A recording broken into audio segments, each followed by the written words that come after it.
Hello everyone, welcome to my YouTube channel special academy. तो कैसे हैं आप सब? आई होप आप सब बढ़िया होंगे। तो देखिए, हम छायावादी युग के जो इम्पोर्टेंट क्वेश्चन हैं उनको हम डिस्कस कर रहे हैं और 30 क्वेश्चन हमने डिस्कस कर लिए थे। आज हम 31 से यहाँ पर शुरू करेंगे। तो देखिए, 31 क्वेश्चन है हमारे पास। अस्ताचल रवि जल छल छल छवि स्तब्ध विश्व कवि जीवन उन्मन मंद पवन बहती सुधी रह रह परिमल की कह कथा पुरातन। ये जो कविता है यहाँ पर, ये किसकी है? ये कौन सी कविता का ये शीर्षक है? कविता की पंक्तियाँ देखिए यहाँ पर दी गई हैं और कौन सी कविता का ये शीर्षक है। तो देखिए यहाँ पर जो है तो ऑप्शन यहाँ पर डी सही हो जाएगा। ये कविता है अस्ताचल रवि।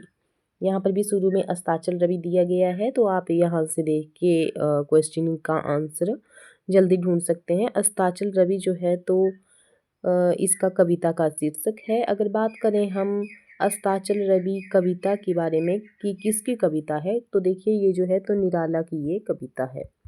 किसकी कविता है? तो निराला की ये कविता है। देखिए, बात करें हम निराला के बारे में, तो निराला के जन्म के बारे में भी बहुत बार पूछा जाता है पेपर में।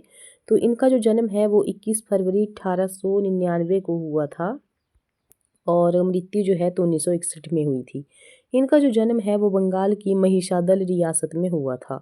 कौन सी रियासत में? तो महिषादल रियासत में हुआ था। और अगर बात करें हम निराला की पहली रचना की, तो पहली रचना है इनकी जूही की कली, जो कि 1922 में प्रकाशित हुई थी। और अंतिम कविता है इनकी अभी ना होगा मेरा अंत। ये जो कविता है उनके काव्य संग्रह गीतिका में प्रकाशित हुई थी।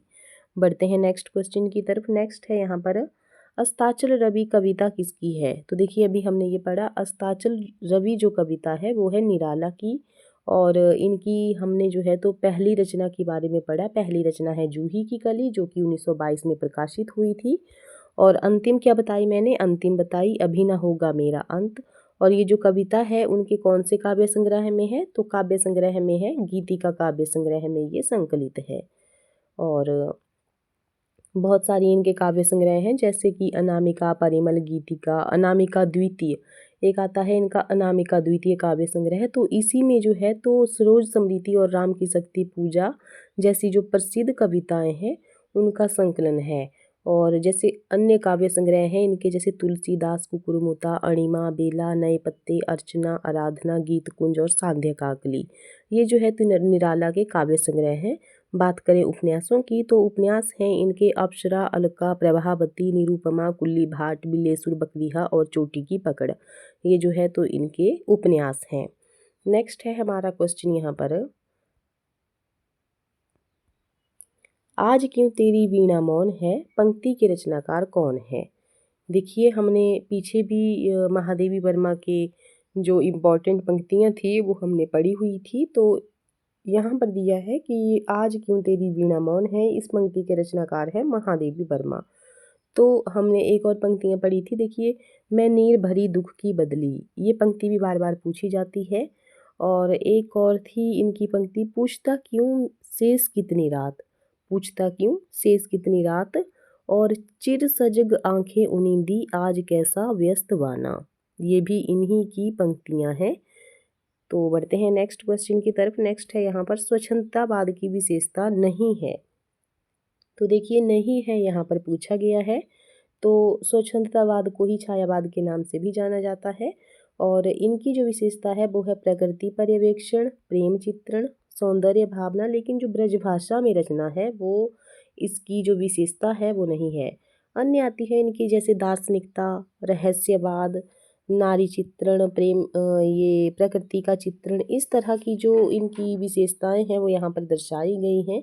जैसे राष्ट्रीय और सांस्कृतिक जागरण, रहस्यवाद, स्वच्छंदतावाद, कल्पना की प्रधानता, विश्व मानवतावाद, आत्माभिव्यक्ति, ये जो है तो छायावाद की विशेषताएं हैं। लेकिन ब्रजभाषा में रचना ये स्वच्छंदतावाद की विशेषता नहीं है। बढ़ते हैं नेक्स्ट क्वेश्चन की तरफ। नेक्स्ट है यहाँ पर, आंसू है। तो देखिए, आंसू क्या है?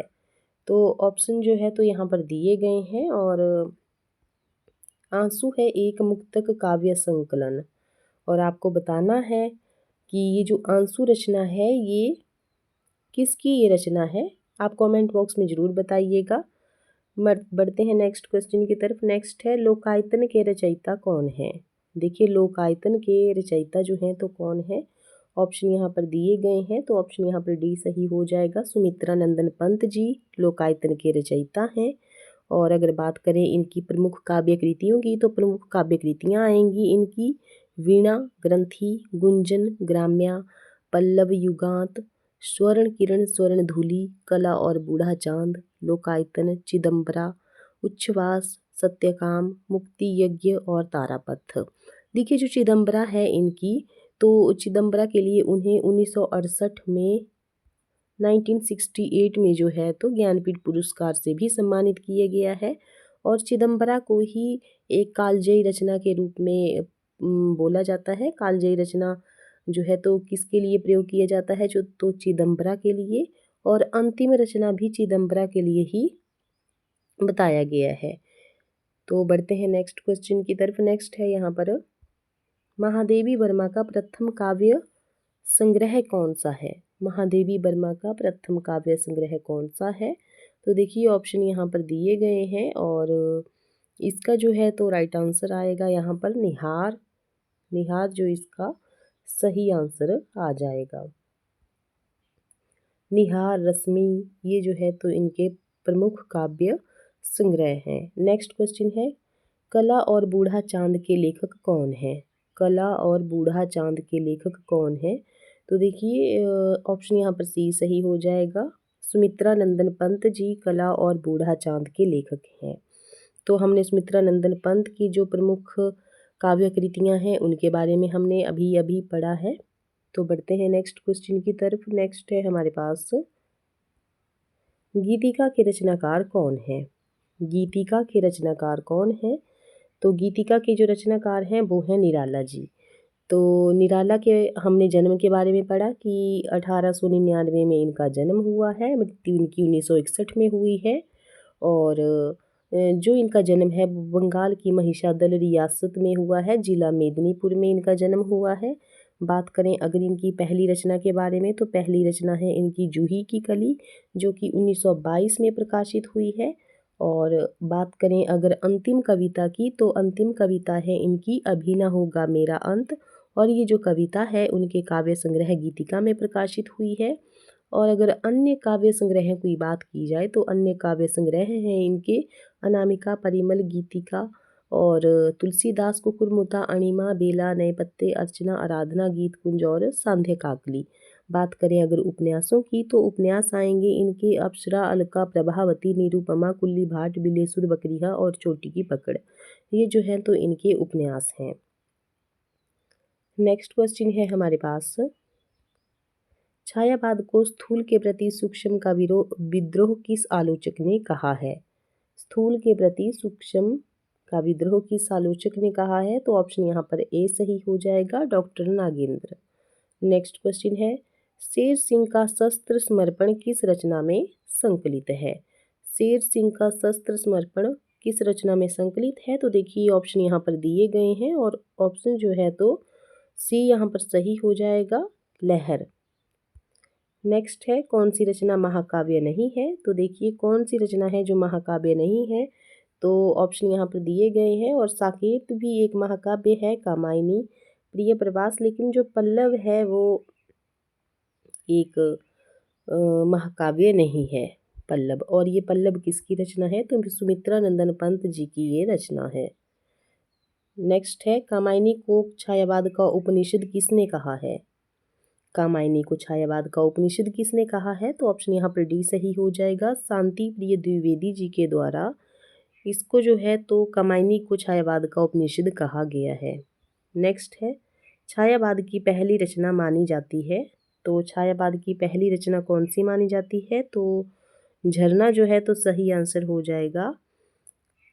ऑप्शन यहाँ पर डी सही हो जाएगा, जो छायावाद की पहली रचना है वो है झरना। नेक्स्ट है निम्न पंक्तियाँ किस प्रसिद्ध लंबी कविता से उद्धृत है। प्रतिपल परिवर्तित व्यूह, भेद कौशल समूह, राक्षस विरुद्ध प्रत्युह, क्रुद्ध कपि विषुम हुहु। ये जो पंक्तियाँ हैं ये कौन सी कविता की हैं। तो ऑप्शन यहाँ पर ए सही हो जाएगा, राम की शक्ति पूजा से ये पंक्तियाँ ली गई हैं। तो स्टूडेंट्स, आज की हमारी इस वीडियो में इतना ही। वीडियो आपको कैसी लगी कमेंट बॉक्स में ज़रूर बताएं। अच्छी लगी हो तो लाइक शेयर ज़रूर करें, और पहली बार अगर हमारे चैनल पर विजिट कर रहे हैं तो चैनल को सब्सक्राइब ज़रूर करें। मिलते हैं नेक्स्ट वीडियो में। Thank you.